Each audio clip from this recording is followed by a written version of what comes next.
My sister said it the way people say things when they believe no one will check. She leaned toward her attorney and said something quietly, and then he said it out loud on her behalf, which is what she had hired him to do. He said I had always been the kind of man who preferred distance, that I had chosen a career in another state and a structured routine over the harder work of being present, that I had not been there when my mother's health began to slip, when the decisions about her care had to be made in real time, by a real person, not a voice on the phone from 500 miles away. He said I had floated at the periphery of her final years and was now, for reasons the court should consider carefully, attempting to contest what she had clearly intended. I sat at the respondent's table and did not respond. The judge, the Honorable Carol Vinson of Marion County Probate Court in Indianapolis, was a woman in her late 50s with wire-rimmed glasses and the measured stillness of someone who has spent years presiding over rooms where grief and money arrive at the same time and do not always behave well together. She let my sister's attorney, a man named Holloway, complete his statement. Then she looked not at my sister but at me. "Mr. Crane," she said, "your petition raises concerns about the validity of several estate documents. Before we proceed, I'd like you to describe your professional background for the court." I stood. "My name is Lester Crane. I am 65 years old. I spent 31 years as a field examiner and later a senior regional examiner for the Federal Deposit Insurance Corporation. My role required me to enter banking institutions under federal regulatory authority, review account records in detail, and identify patterns of financial fraud, misappropriation, and what the industry calls irregular transaction activity, money that is moved in ways that do not match the stated purpose or the documented intent of the people it belongs to. For the last 14 years of my career, my caseload shifted almost entirely to a single category: financial exploitation of elderly and cognitively impaired account holders. I reviewed more than 200 cases in that period. I retired 3 years ago not because the work had concluded, but because my mother needed me more available than the FDIC's caseload would allow. My sister's attorney did not know any of this. He had described me in his initial filing as a retired government worker with no relevant expertise in estate law. That was technically accurate. I have never practiced law. I have never claimed otherwise. But I know what money looks like when it moves the wrong way. I have known that for 3 decades. My mother, Eloise Crane, turned 83 the March before she died. She had lived in the same house in Speedway, Indiana, for 41 years, a beige ranch on a quiet block 2 streets over from the old racetrack, with a crabapple tree she had planted herself the spring I finished high school. She was a precise woman in the way that generation often was. She balanced her checkbook by hand every month. She filed her tax documents in a labeled accordion folder she kept in the hall closet, and she received the newspaper in print because she had never trusted screens with the crossword. After a small ischemic stroke 4 years ago, some of that precision softened at the edges. She repeated herself in ways she hadn't before. She lost recent conversations and then, a day later, lost the fact that they had happened.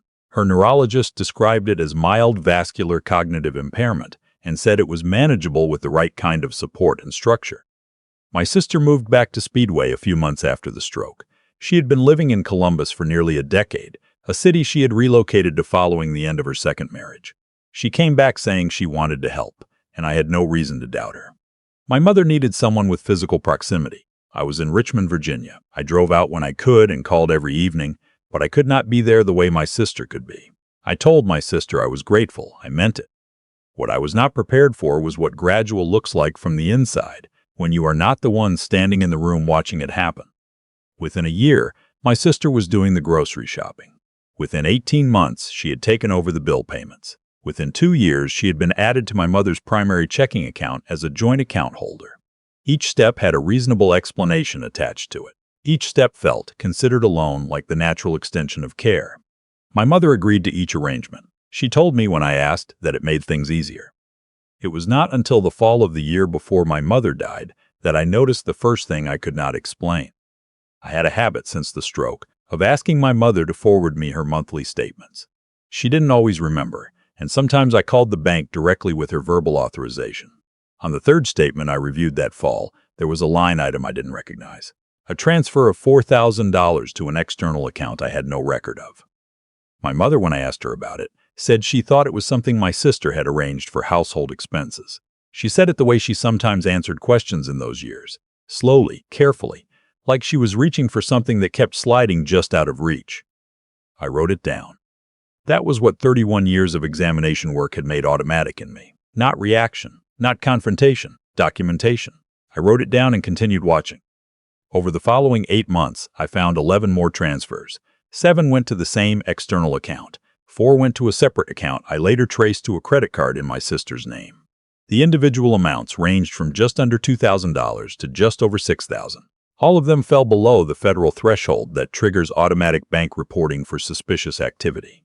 The intervals between them were uneven in a specific way I recognized, not random, but calibrated, designed to avoid the clustering patterns that trip automated monitoring systems. It was the same structure I had seen in professional exploitation cases, not the panic grab of someone in desperate circumstances, but the measured, deliberate pace of someone who believed they had found a method that would not be noticed.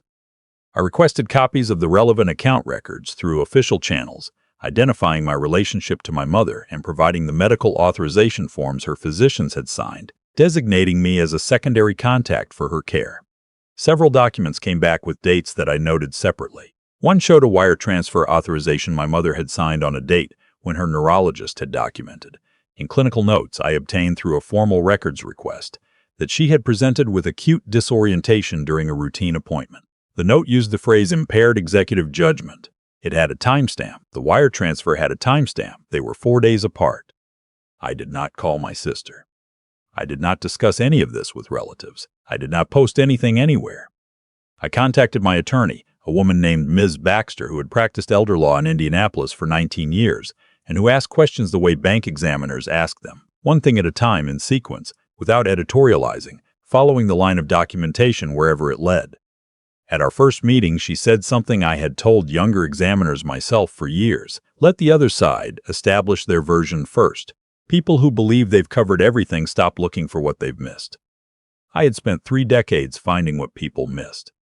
My mother died in January of that year. She was 83. She had spent the last 14 months of her life in a memory care facility in Avon, a quiet suburb west of Indianapolis where the staff called her by her first name and knew her as the woman who still asked for the crossword every morning and kept a small green recipe box on her dresser even after cooking, had become something she could only remember doing rather than do. She had carried that recipe box since before I was born. It was a tin thing with a hinged lid that had once held Danish butter cookies. The paint had worn off the corners and the lid didn't close perfectly straight anymore. Inside had always been index cards in her handwriting. Recipes, yes, but also notes to herself, reminders, the things she was afraid her mind would let go of. After the stroke, the index cards had multiplied. She had started writing down everything she didn't trust herself to hold. I found the notes during a visit to the facility 3 months before she died. I had brought her a new pack of index cards because she had mentioned running low. While she napped, I straightened her dresser. I opened the recipe box without much thought. I expected medication schedules, appointment times, the names of the grandchildren. There were some of those, but there were others. The first one that stopped me was written in pencil. The handwriting had the slight unsteadiness it had taken on in her final 2 years, but the words were clear. She came today and brought papers. I signed something. I don't know what it was. I was tired and I didn't read it carefully enough. I think I should have called Lester first. I read it twice. I set it down and read the next card. I asked about the paper. She said it was for my protection. I don't know what that means. I keep thinking I should ask someone who understands these things. I am going to write Lester a letter. There was no letter that I ever found. But there was a third card, tucked behind all the others, as if she had written it last and placed it where she expected someone would eventually reach the bottom of the stack. She had addressed it to me directly. Lester, if you find this, I want you to know I tried to keep track. My mind isn't right, and I know it isn't right. I think some things have been moved around that I didn't agree to. I'm not sure. But you always knew about money. You always knew when something didn't add up. I'm trusting you to look. That's all I'm asking. Look carefully. That's what you do. All my love, Mom. I sat on the edge of her bed for a long time. I had reviewed thousands of documents across my career. I had examined wire transfers and bank records and sworn depositions, and the financial histories of people who had helped themselves to money that belonged to someone who trusted them.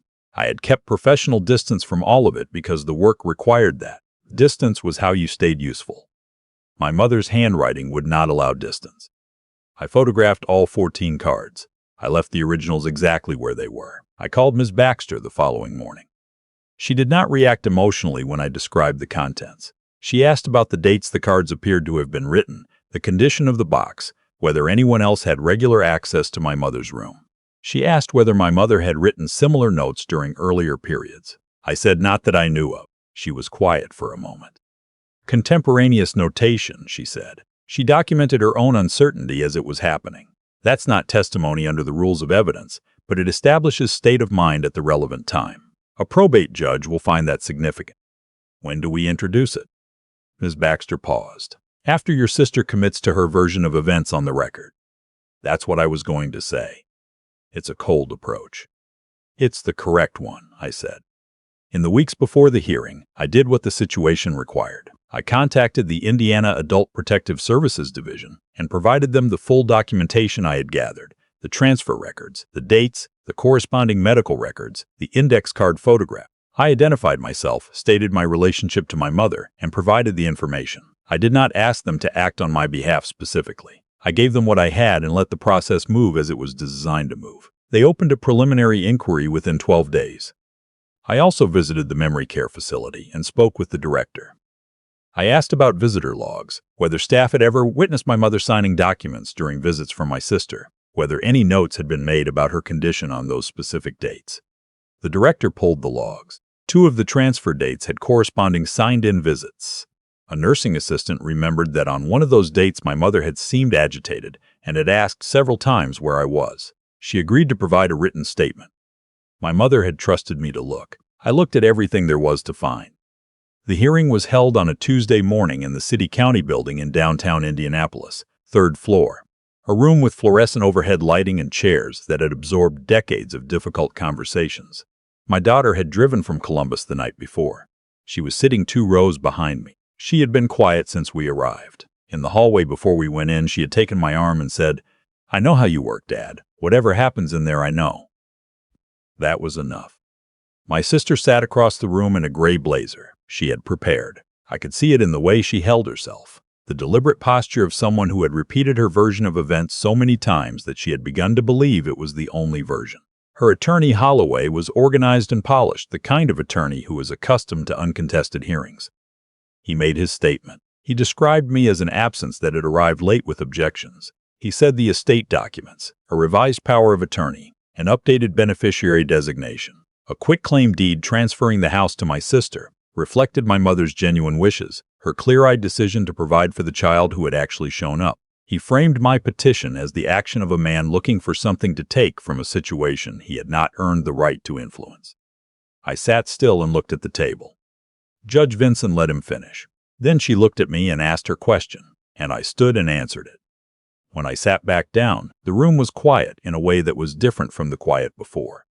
Judge Vinson looked at Holloway. "Counselor," she said, "was this background part of your assessment when your client filed this motion?"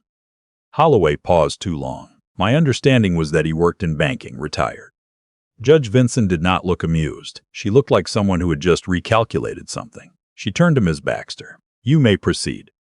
Ms. Baxter worked methodically. She presented the bank records first. Not my informal version, but a formally prepared exhibit from a certified public accountant she had engaged to review the documentation. 11 transfers over 8 months. Total $43,200.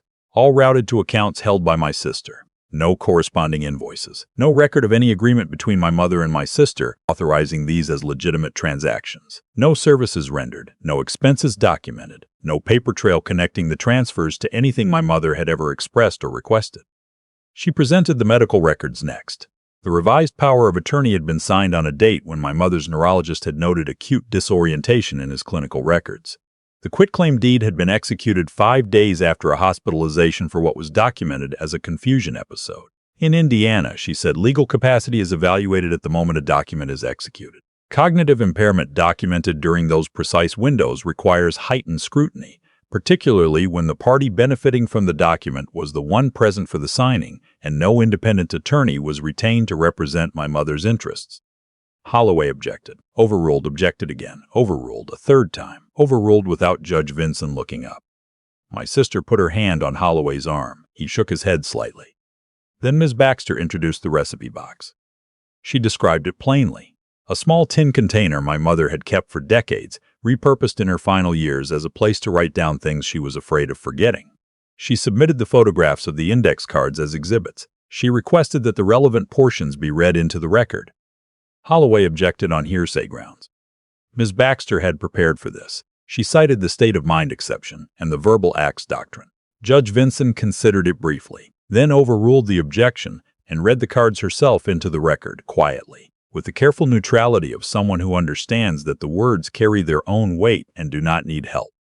When she reached the final card, the one my mother had addressed to me directly, she paused for a moment before reading it. Just a moment. Then she read it in full. The room was very still after she finished. My sister's composure came apart in a way that started small. She said our mother had been confused. She said she hadn't understood what she was writing, that the notes didn't mean what they appeared to mean. She said I had taken things out of context. She said I had never understood what it had cost her to be present, what she had sacrificed, what she had carried. Her voice rose in a way that filled the room. Judge Vinson raised one hand.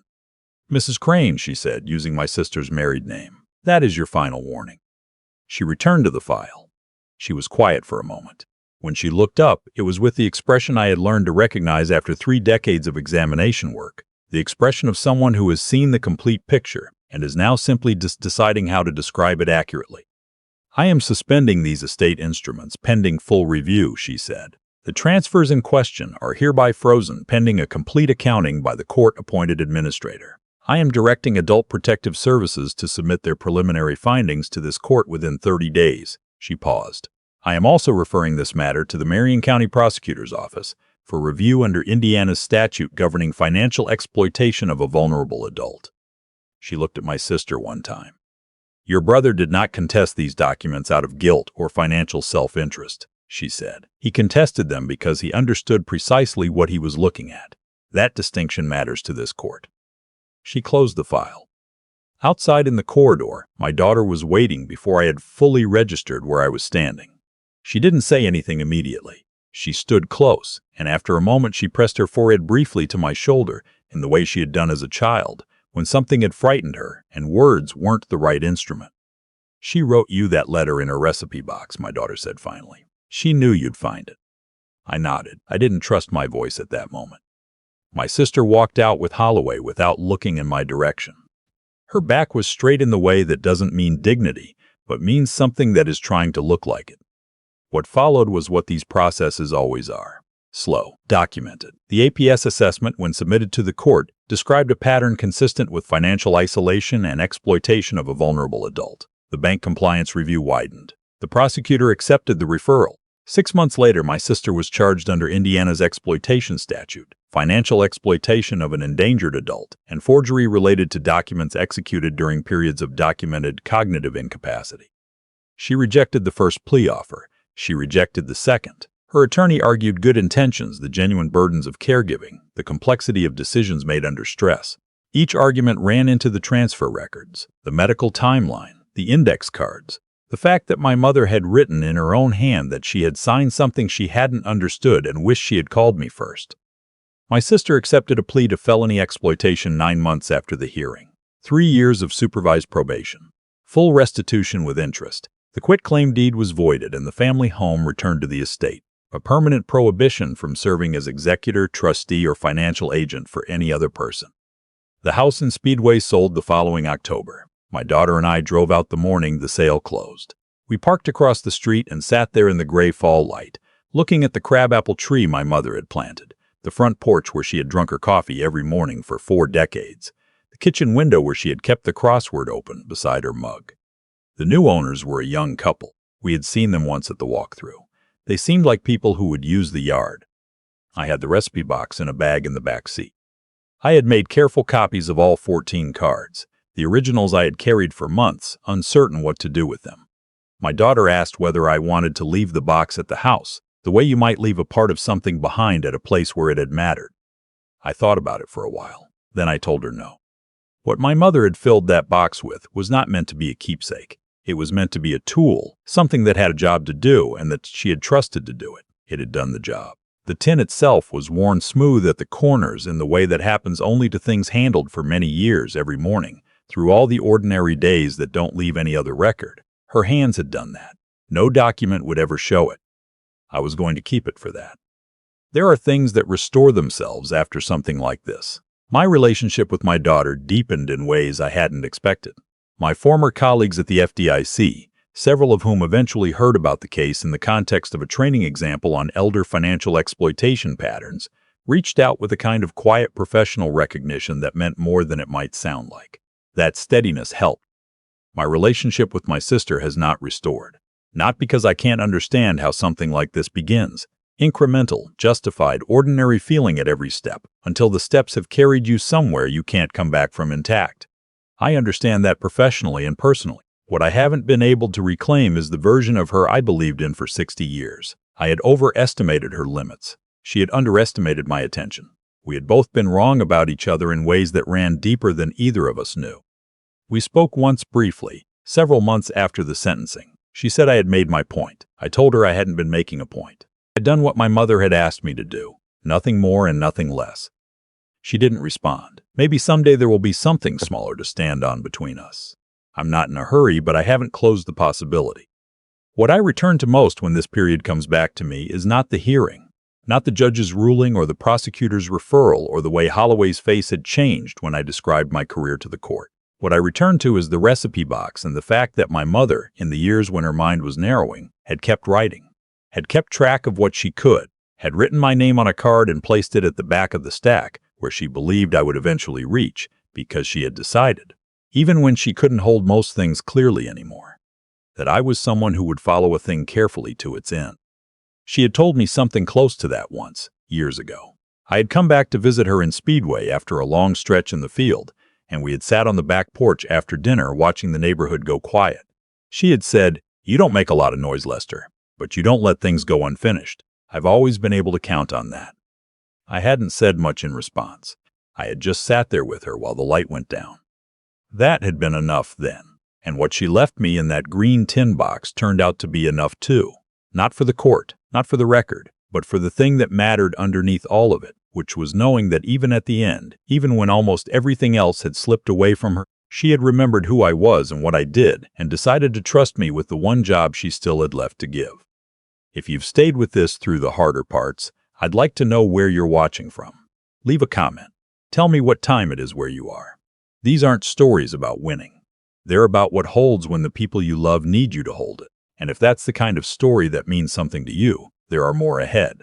I'd be honored to share them.